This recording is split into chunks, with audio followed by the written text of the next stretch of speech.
Du Seigneur, des nouvelles sœurs en Christ, un nouveau frère qui est Jacques, qui avait, lors de sa conversion, effectué correctement et bibliquement tout ce qui devait être fait. Et nous apprécions, nous vous disons vraiment combien nous sommes reconnaissants et heureux de vous avoir avec nous maintenant.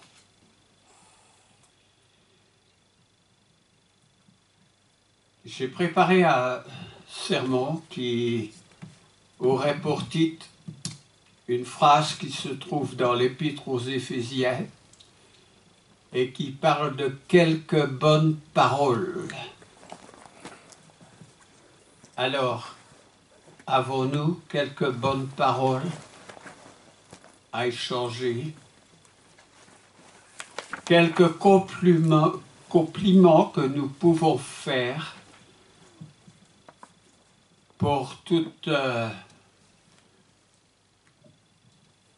louange, tout ce qui contribue à nous rendre confortables, heureux et à glorifier notre Seigneur. Mais il y a parfois des paroles dures. Et attention à ces paroles dures.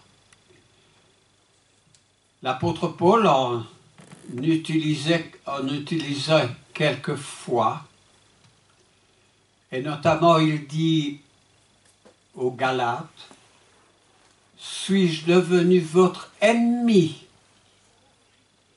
en vous disant la vérité ?» Il semble que ces paroles étaient à la hauteur des choses qu'il entendait qui étaient plutôt méprisables. Je ne sais dans quel esprit les Galates traduisaient leurs sentiments, mais apparemment ils déviaient de la parole de Dieu en imposant la circoncision et en voulant retourner à la loi de Moïse. Peut-être ne comprenaient-ils pas bien, ou peut-être étaient-ils obstinés à ne pas vouloir se conformer aux choses qui changeaient dans la nouvelle alliance. Il y avait aussi quelques problèmes en Crète, l'île de Crète. Et dans l'épître de Paul à Tite, qui était un jeune évangéliste, il lui dit « Je t'ai laissé en Crète afin que tu mettes de l'ordre. » Parce qu'il y avait des frères circoncis qui ne semblaient pas être corrects. Il se peut quelquefois que nous ne soyons pas corrects non plus.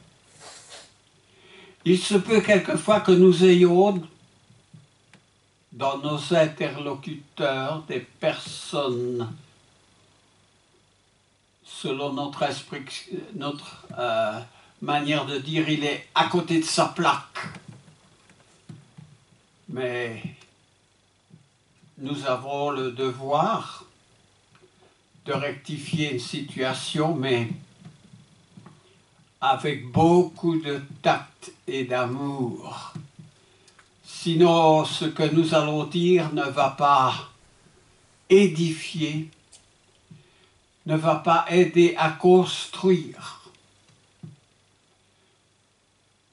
Celui qui, par excellence, avait les meilleures paroles était notre Seigneur.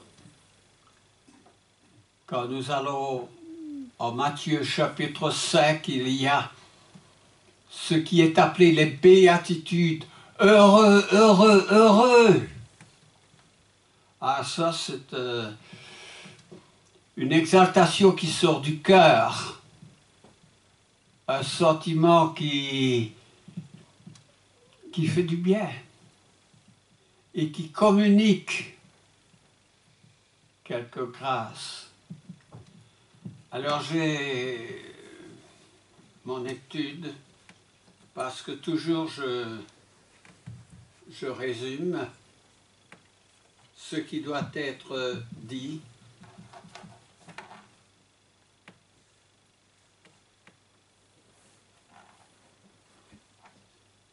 J'ai même quelques difficultés à voir. Peux-tu aller chercher ma grosse lampe de poche qui se trouve sur mon bureau? Ce serait gentil.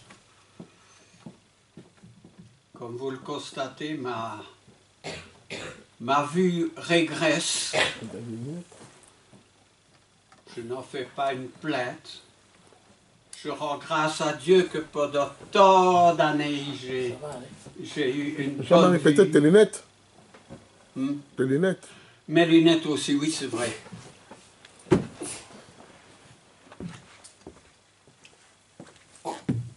Merci. Quand on perd un peu la vue, on perd un peu l'esprit. Ça ne veut pas dire que je suis fou, mais c'est vrai, sans mes lunettes, Il a des lunettes maintenant. rien n'est possible. Oui, j'avais oublié de mettre mes lunettes aussi. Oh. Voilà. Alors, comme je l'ai dit, il y a parfois des rumeurs, il y a des plaisanteries qui ne plaisent pas, et il y a aussi des calomnies. Alors j'ai relevé quelques exemples de ces choses. Un exemple était par exemple la sœur de Moïse. Y avait-il quelques sentiments de jalousie,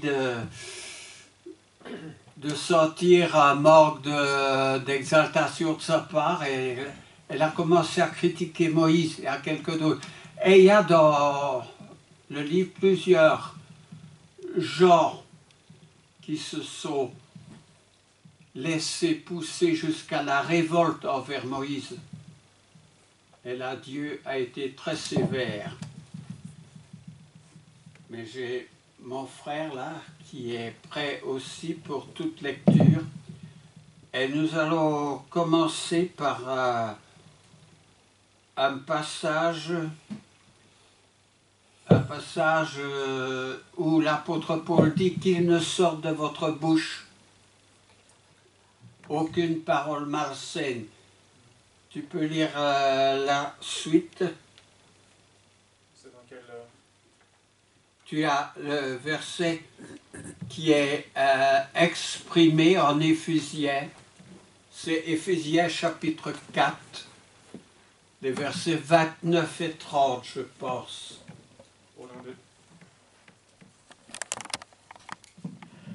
Au nom de Jésus, Éphésiens 4, 29.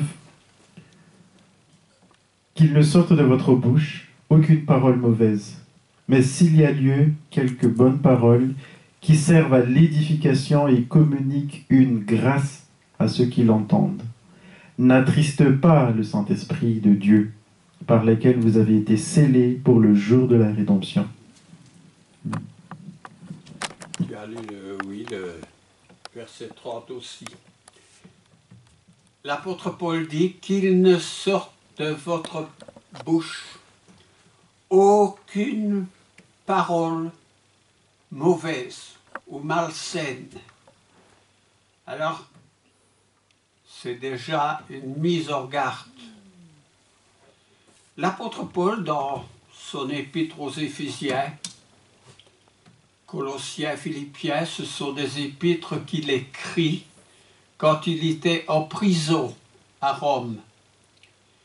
Et Paul voulait le plus possible édifier les chrétiens. Et aussi dans ce même chapitre, il dit que le Seigneur Il y en a des vocations diverses. Il y en a qui ont été appelés comme prophètes, pasteurs, docteurs, évangélistes. Et tous ces gens sont au service du Seigneur, au service de la parole de Dieu. Et qu'ils ne sortent, dit-il, à tous, et à tous les Éphésiens auxquels il écrit, et à tous les gens qui vont lire au cours des siècles ces paroles ineffables, qu'il ne sorte de votre bouche aucune mauvaise parole, mais des paroles qui communiquent, comme dit Paul, communiquent une grâce à ceux qui l'entendent.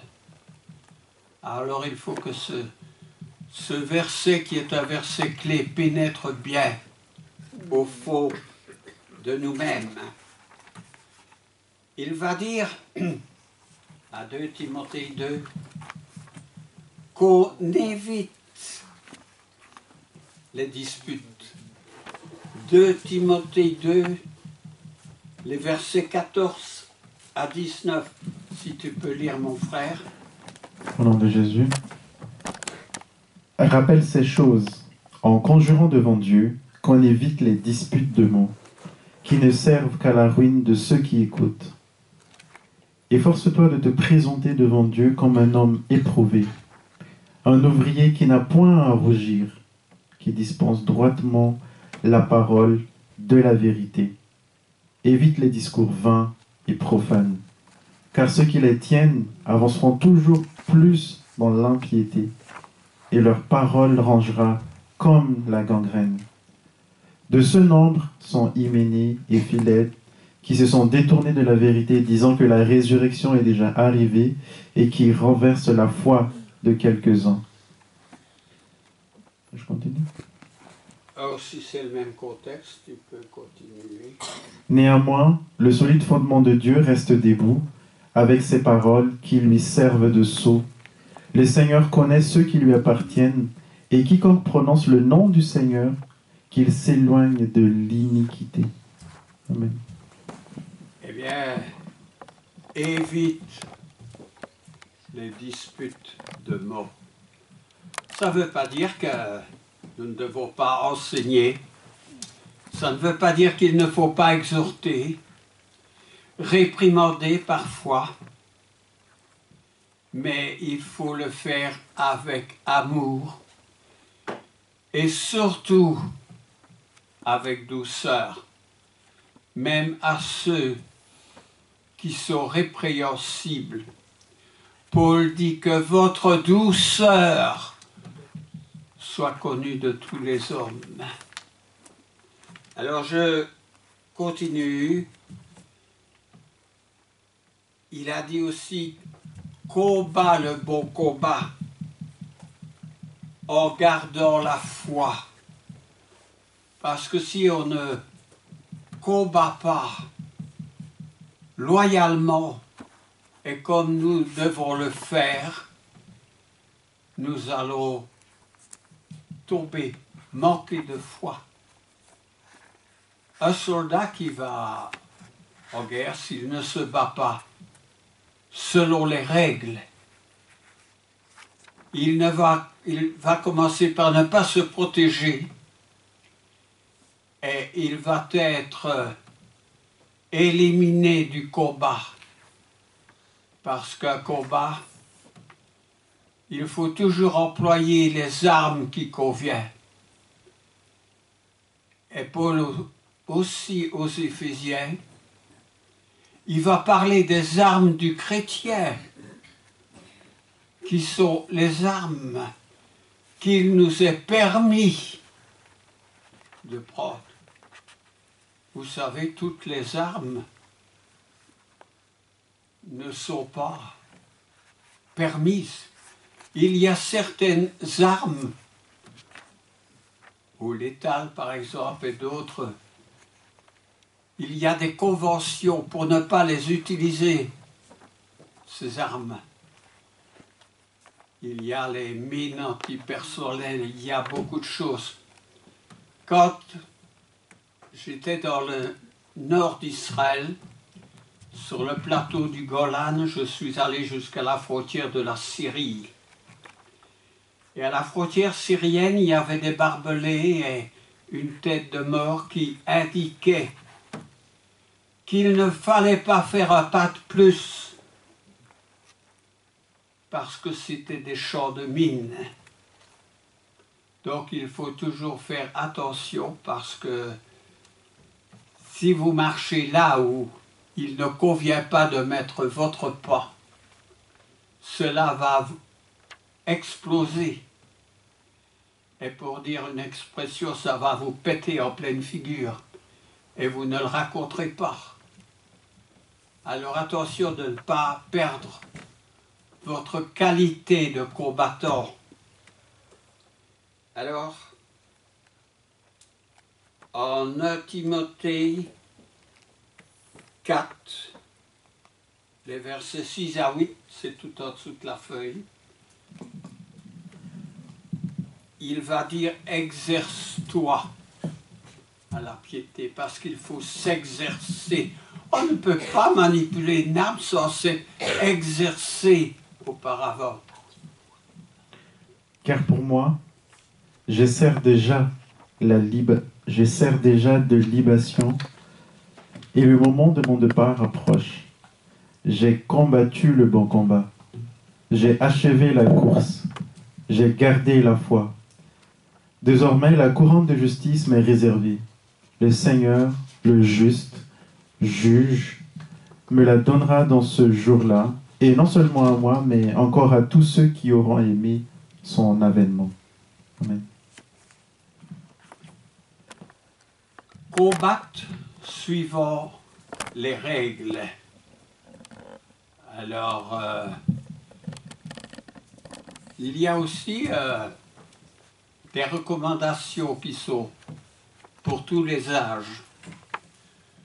Moi, je vois aussi en 1 Timothée 4 quelque chose qui concerne les moins âgés.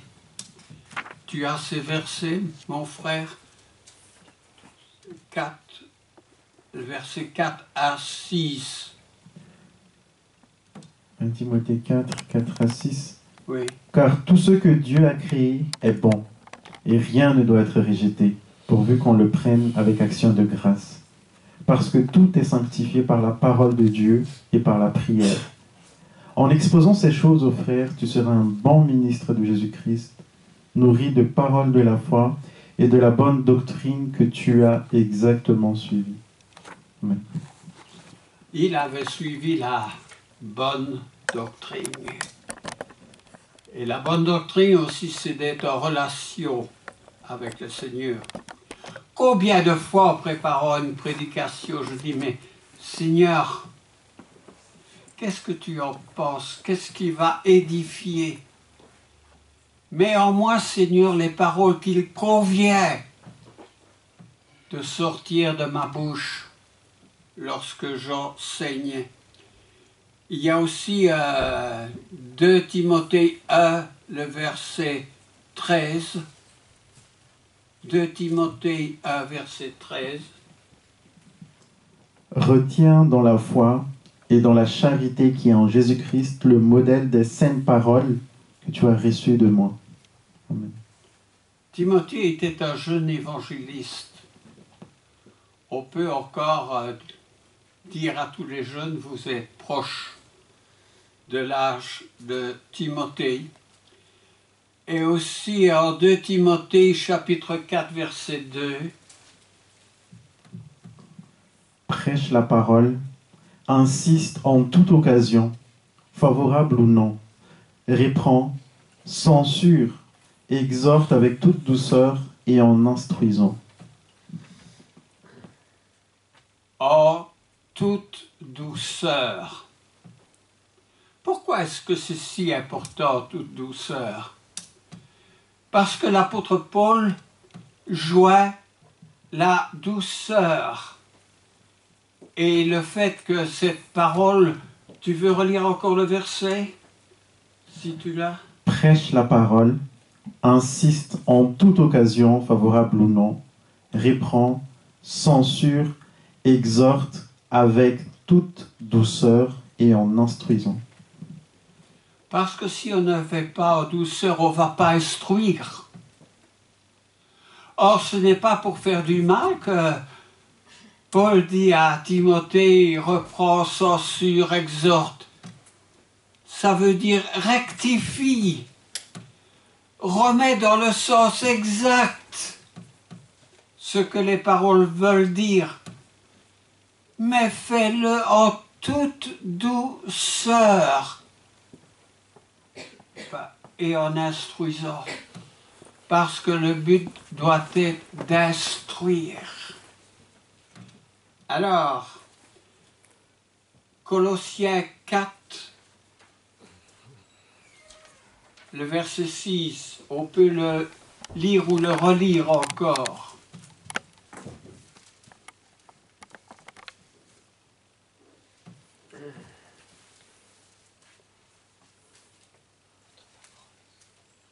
Colossiens 4, verset 6, au nom Oui. de Jésus. Que votre parole soit toujours accompagnée de grâce, assaisonnée de sel, afin que vous sachiez comment il faut répondre à chacun. Comment il faut répondre à chacun. Et l'apôtre Pierre dira, lui, étant toujours prêt à vous défendre. Et Pierre ajoute, avec respect et avec douceur. Douceur, douceur, douceur. Avec respect. Il y a une manière de nous adresser à notre semblable. J'ai quelques feuilles là qui accompagnent, je pense que tu en as possession. Et on va lire, ce sont quelques conseils appropriés. Je vais lire un, puis tu lis un, et successivement. Intéressez-vous sincèrement aux autres. Vous ferez plus d'amis en 2 mois en vous intéressant sincèrement aux autres.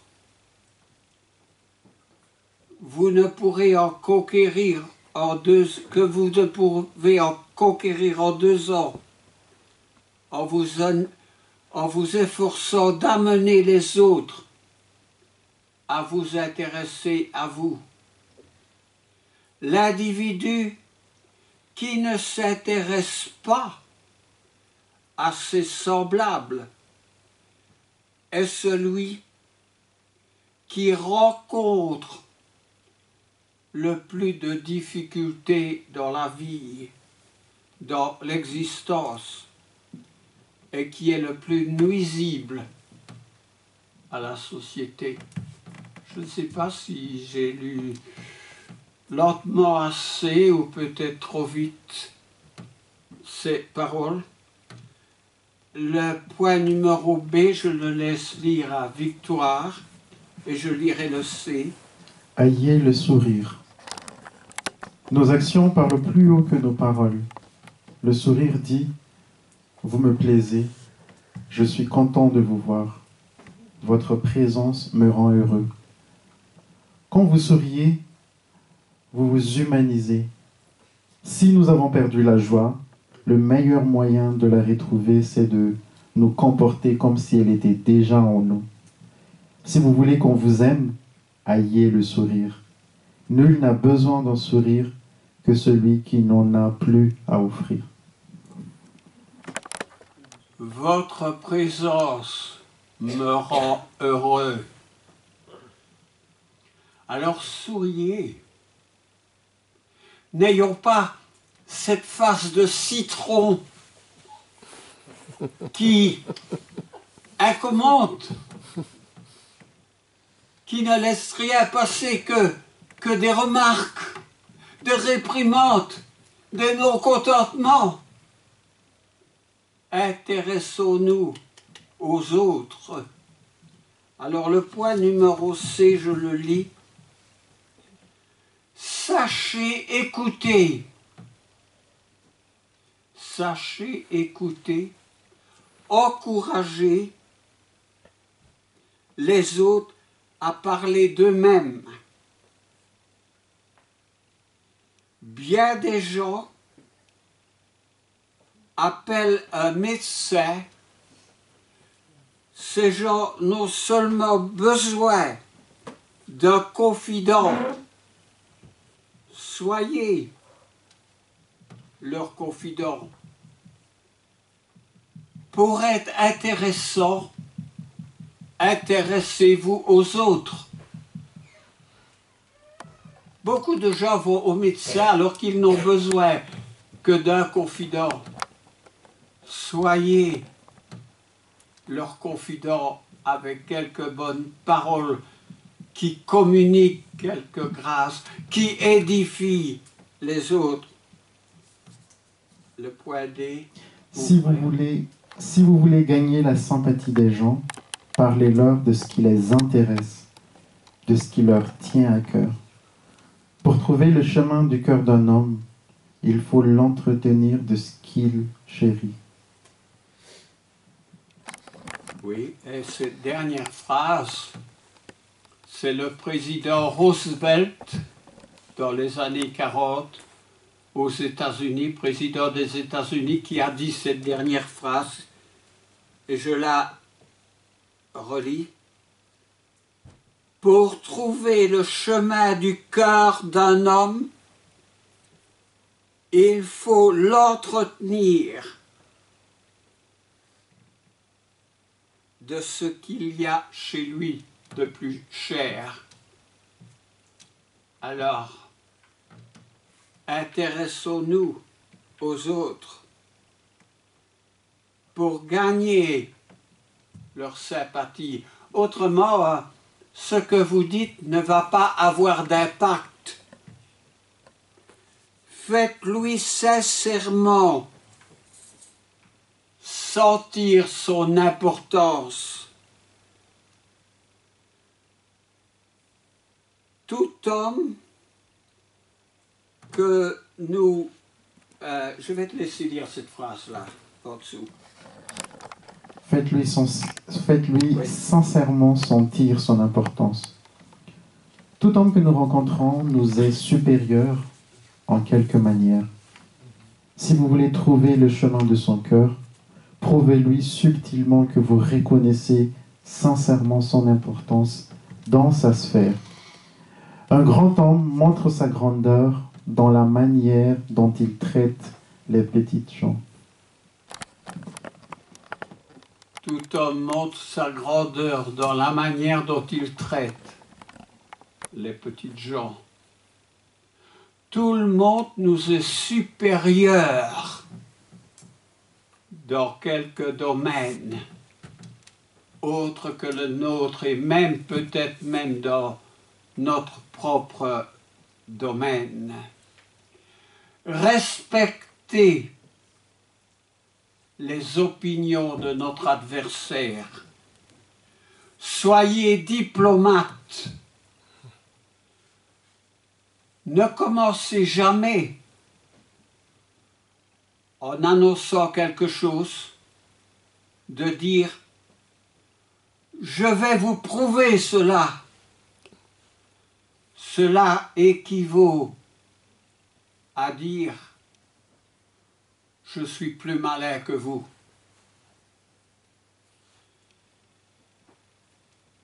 Ou de dire « Je vais vous faire changer d'avis ». Soyez diplomate, enseignez sans paraître enseigner. Offrez la science nouvelle comme le rappel d'une chose oubliée. C'est encore de la diplomatie. Opérez adroitement, subtilement, que nul ne puisse soupçonner. où vous voulez en venir, alors vous allez changer les cœurs. Je puis me tromper. Voyons cela ensemble. Je réclame le droit à l'erreur. Les sarcasmes et les insinuations n'ont jamais convaincu personne. Je réclame le droit à l'erreur. Je connaissais quelqu'un qui avait un grand accès à l'hôtel de ville et aux réunions de la ville, et il me visitait souvent. Il est décédé aujourd'hui, mais il me disait toujours « Je réclame le droit à l'erreur ». Et ça ouvrait une large discussion entre nous.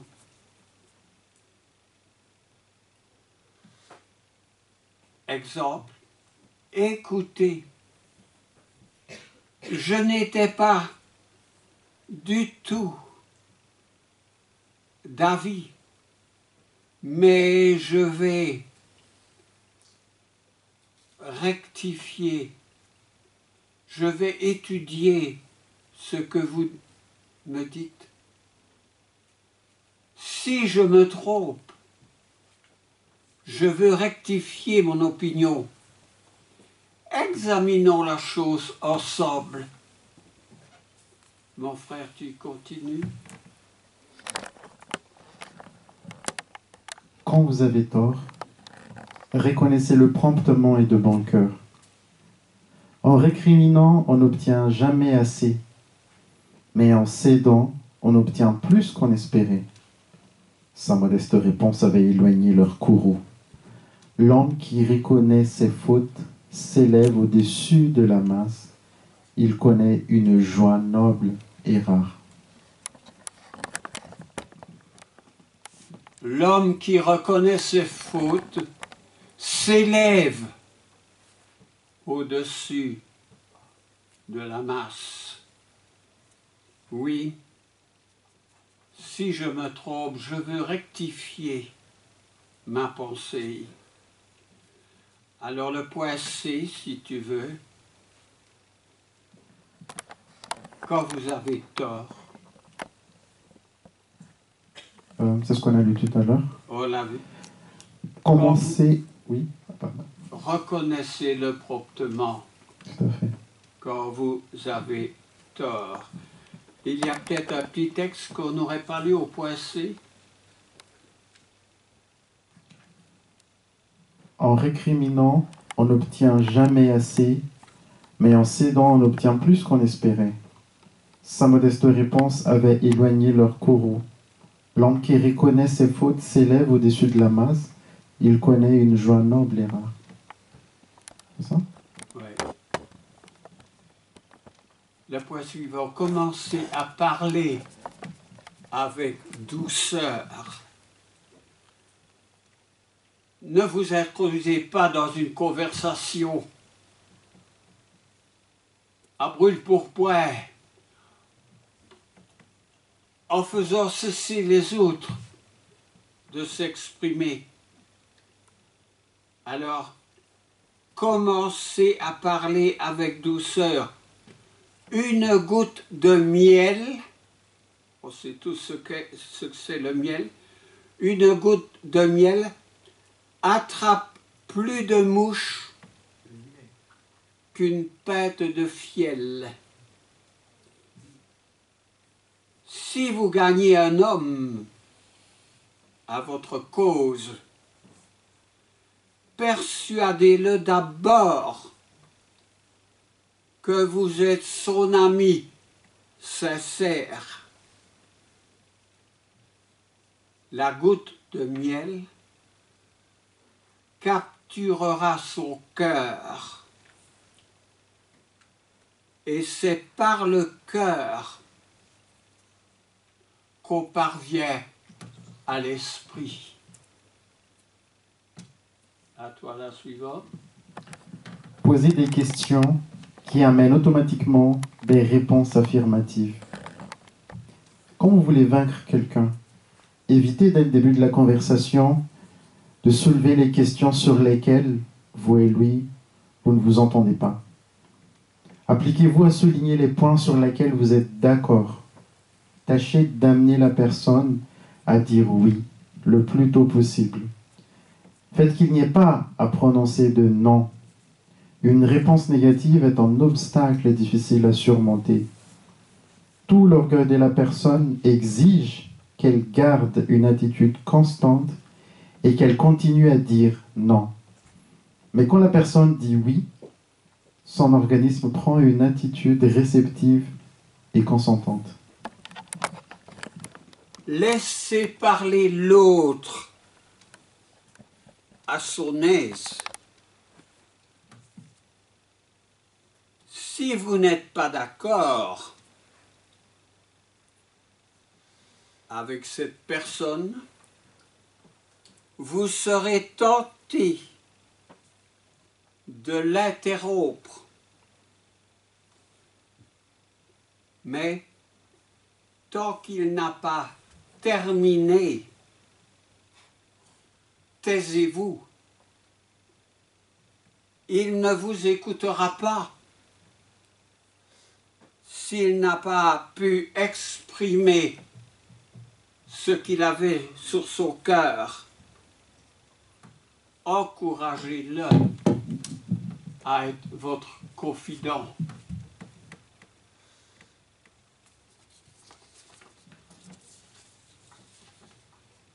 N'est-il pas maladroit d'essayer d'imposer à tout prix vos opinions à ceux qui vous entourent? Ne serait-il pas plus sage de fournir simplement quelques adroites suggestions, laissant l'autre tirer ses propres conclusions et de lui laisser croire que l'idée suggérée vient de ses conclusions? Donnez aux autres la sympathie, la compréhension et même ce qu'ils ont besoin. Nous avons besoin de sympathie, qu'elle se manifeste sous la forme d'approbation, d'encouragement. Faites appel à de bons sentiments.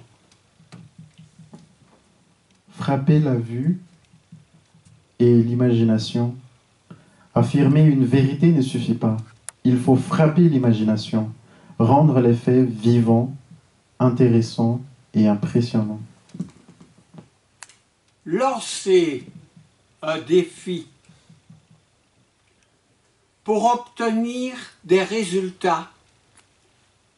Stimuler la concurrence, non pas la surdité, mais une émulsion ou une émulation plus noble.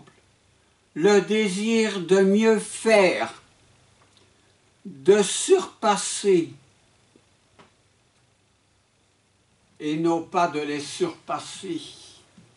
Alors oui, lancez un défi adroitement.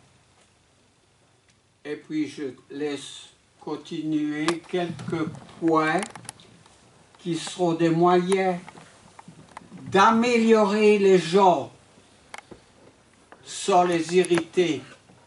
Je t'en prie, mon frère, si tu veux les lire. Donc, 9 moyens d'amender les gens sans les offenser ni les irriter. Tout d'abord, commence par lui faire quelques louanges sincères. Faites-lui remarquer ses erreurs ou ses défauts d'une manière indirecte. Avant de critiquer votre adversaire, ayez soin de faire ressortir vos propres défauts. Ne lui donnez pas d'ordre direct. Suggérez. Posez des questions.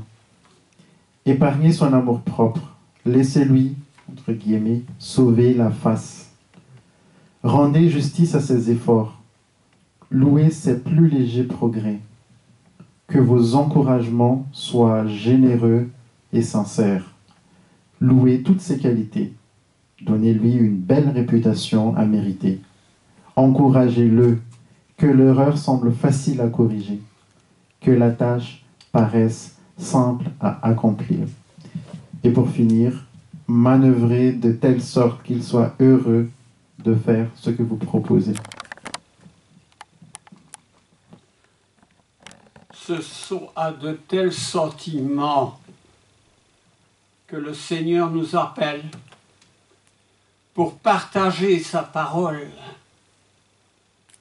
pour convaincre, pour fermer la bouche à plusieurs.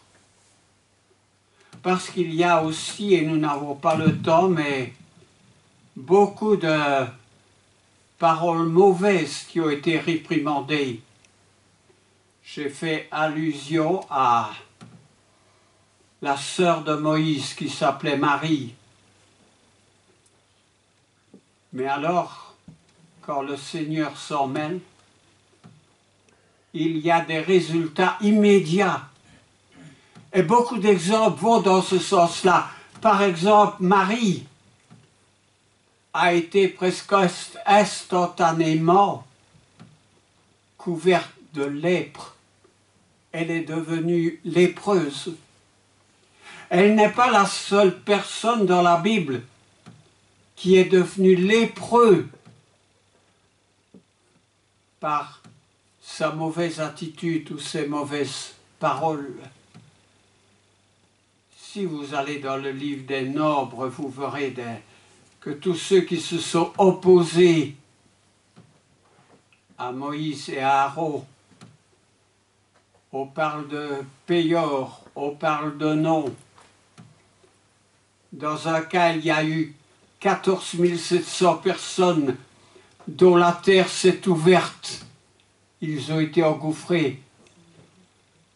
Dans une autre expérience, toujours dans le même livre, il y a 24 500 personnes qui ont été soustraites du peuple d'Israël par un châtiment immédiat. On n'a pas le temps de lire toutes ces choses aujourd'hui. Mais attention, parce que